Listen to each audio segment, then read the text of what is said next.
반갑습니다. 오늘은 부활의 증인이라는 제목으로 말씀을 전하도록 하겠습니다. 오늘 우리에게 주신 하나님의 말씀은 신약성경 요한복음 11장 25절의 말씀입니다. 제가 읽어드리겠습니다. 예수께서 이르시되 나는 부활이요 생명이니 나를 믿는 자는 죽어도 살겠고.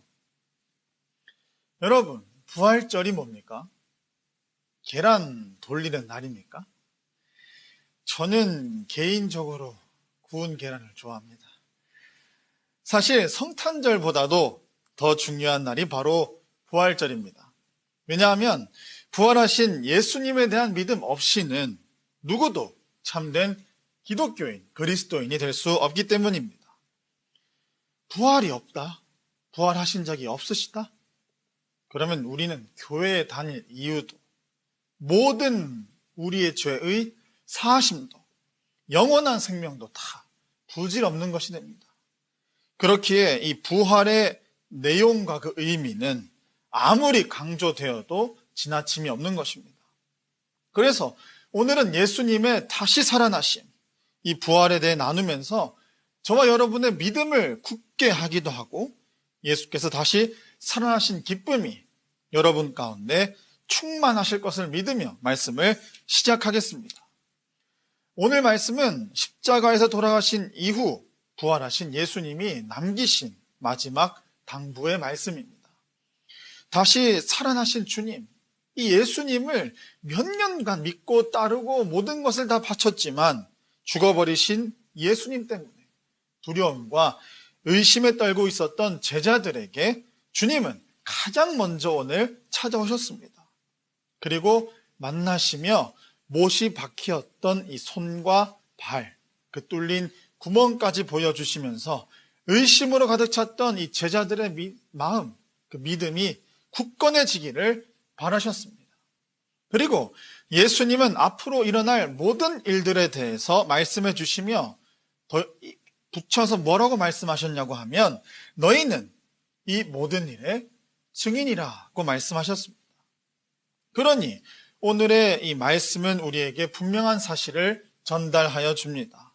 바로 주님이 우리 모두가 부활의 증인이 될 것을 바라신다는 것입니다. 그렇다면 우리가 부활의 증인이 되기 위해 어떻게 살아가야 할까요?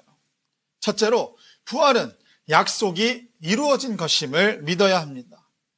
예수님의 이 부활하심, 다시 살아나심은 한순간의 우연으로 된 것이 아닙니다. 오래전부터 이 구약의 말씀, 신약 이전에 있는 오래된 약속의 말씀 안에서 예언되고 또한 이루어질 거라고 선포된 사건입니다. 그렇기에 부활하신 예수님은 누가복음 24장 44절에서 이렇게 말씀하셨습니다. 예수께서 그들에게 말씀하셨습니다. 내가 전에 너희와 함께 있을 때 모세의 율법과 예언서와 시편에서 나에 대해 기록된 모든 일이 마땅히 이루어져야 한다고 너에게 말한 것이 바로 이것이다 하고 말씀하셨죠. 이 말씀은 구약의 많은 말씀이 예수님의 부활에 대하여 예언으로 약속하고 있었음을 알려줍니다. 또한 이 모든 약속을 이루기 위해서 예수님이 오셨고 결국 부활을 통하여 약속이 성취되었다고 선언하신 것입니다. 따라서 이 시간 예수님의 이 선언이 저와 여러분의 마음에 새겨지고 믿어지시기를 바랍니다. 그리고 예수님의 부활이 성경의 오래된 약속이며 성취 이루어지심임을 확신하시기 바랍니다. 그럴 때 우리는 내 증인이 되라는 예수님의 이 당부대로 부활의 산 증인이 될 수 있습니다. 둘째로 부활이 저와 여러분을 위한 구원의 길임을 확신해야 합니다. 부활은 그냥 모르는 사람이 다시 살아난 그런 뚱딴지 같은 사건이 아닙니다. 오히려 우리는 그 부활하심의 은혜를 입은, 너무나 거룩하고 큰 은혜를 입은 사람들입니다. 죄가 하나도 없으시고 죽을 이유도 없으신 예수님이 우리의 죄 때문에 값을 치르시며 십자가에서 피 흘려 돌아가셨기 때문입니다. 그리고 오늘을 살아가는 우리 모두에게는 더 큰 은혜가 있습니다. 그것은 죽음을 이기고 부활하신 예수님이 우리 모두에게 구원의 보증, 우리가 영원한 생명을 얻을 수 있다는 증거가 되시기 때문입니다. 만약 예수님이 다시 살아나시지 못하셨다면, 부활하지 못하셨다면 우리의 죄도 사함받지 못했습니다. 죽음이 우리가 가지고 있는 이 죄의 결과이기 때문에 예수님이 부활하지 못하셨다면 죄가 하나도 용서되지 않았음을 말해주는 것입니다. 그러나 예수님은 단 3일 만에 부활하셔서 제자들에게 나타나 이 부활의 믿음을 심어주셨습니다. 또한 예수님은 그의 이름으로 죄사함을 받게 하는 회개가 예루살렘으로부터 시작하여 모든 족속에게 전파되리라고 말씀하셨습니다. 우리는 그러므로 예수님의 부활이 모든 사람에게 열린 구원의 길임을 확신해야 됩니다. 그러므로 이 부활의 기쁨을 가지고 전하는 증인이 되어야 할 줄로 믿습니다. 자, 마지막으로 성령의 능력을 힘입어야 합니다. 우리는 종종 믿음의 능력, 이런 단어를 많이 사용합니다. 여기서 믿음의 능력이란 저와 여러분, 이 사람의 믿음을 이야기하는 것이 아닙니다. 바로 하나님의 영이신 성령님의 능력을 말하는 것이죠.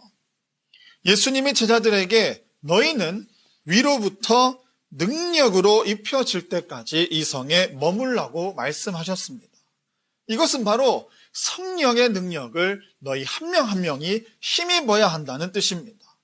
같은 하나님을 믿는 사람이라고 할지라도 성령 받기 전과 받고 난 이후의 삶은 다릅니다. 제자들도 성령님을 만나기 전에는 부활하신 예수님을 보고도 두려움과 불안이 가득한 시간을 보냈습니다.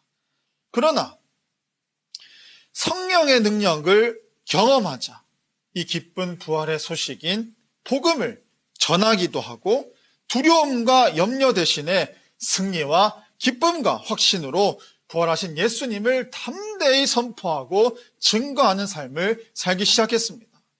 마찬가지로 우리도 오늘을 살아가는 저와 여러분도 성령의 능력을 힘입어야 합니다. 그리고 입으실 줄로 믿습니다. 그러면 세상의 모든 두려움과 유혹을 이기며 당당하게 살아가는 그리스도인 그리고 청소년이 됩니다. 우리 부활하신 예수님, 우리에게 부활의 증인이 되라고 말씀하셨습니다. 그렇기에 예수님의 부활을 믿음으로 고백하고 증언할 수 없다면 우리는 참 기독교인이 아닙니다. 이 부활이 약속의 성취이며 모두를 위한 구원의 길이고 성령의 능력을 힘입을 때에 전파될 수 있음을 오늘 믿으셔야 합니다.